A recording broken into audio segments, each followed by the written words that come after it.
Hello, hello, brothers and sisters. This is Pastor Wendell. I'm coming to you blessed and highly favored. That was what was put in my spirit that moment, that I'm coming to you blessed and highly favored. But listen, I watching and seeing a lot of videos out. There's a lot going on in the world.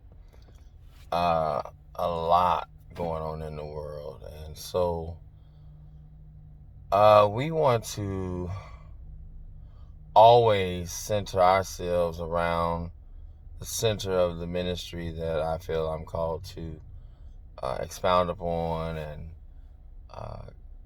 cry out from that mountaintop, and that is we are to always pray. Okay, we are to always pray.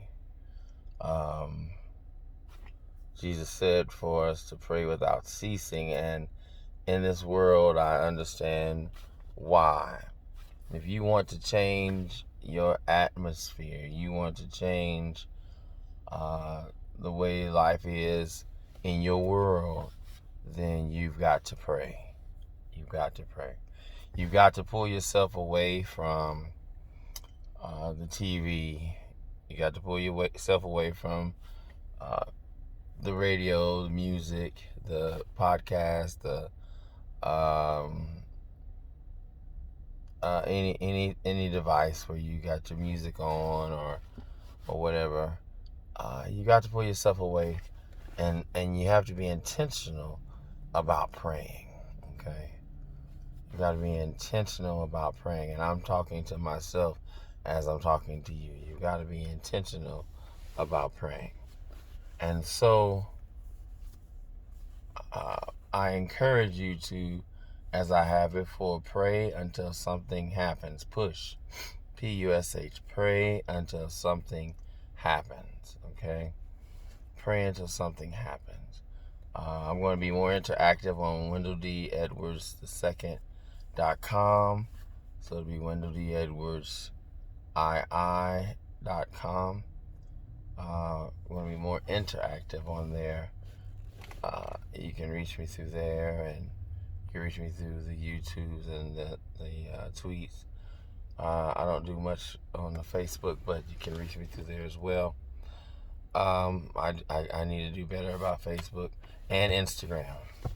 However, pray until something happens.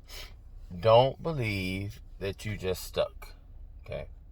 Don't believe that you're just stuck. Don't believe that your end is near and you haven't prayed and you haven't.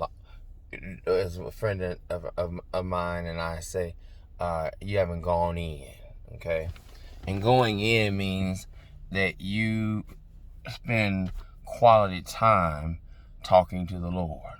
Okay, quality time breaking the strongholds that you're dealing with, or you need a healing, and the healing has yet to come. You have to spend the time. Spend the time. Hezekiah, when he got news that he was going to die, he turned his face to the wall.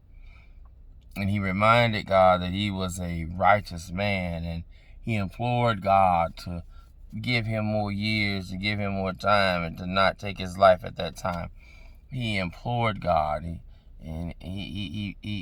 put it out there before God. He laid out before God. He turned himself to the wall, and God heard him.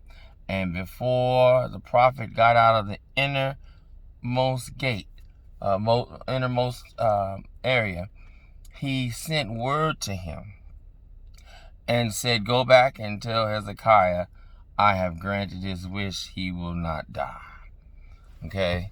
So if you want to change your situation, if you want to change how things are for you, then you need to go into some serious prayer.